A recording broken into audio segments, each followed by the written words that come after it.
Originally thought to be a social cue, a series of experiments actually suggests a different reason for this bodily function. As Andrew C.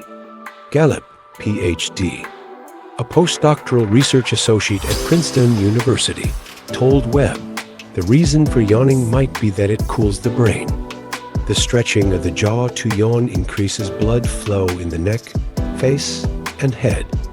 In conjunction with that, the deep intake of breath forces a downward flow of spinal fluid and blood from the brain. The air breathed into the mouth cools these fluids. So, yawning is biological air conditioning. How cool is that?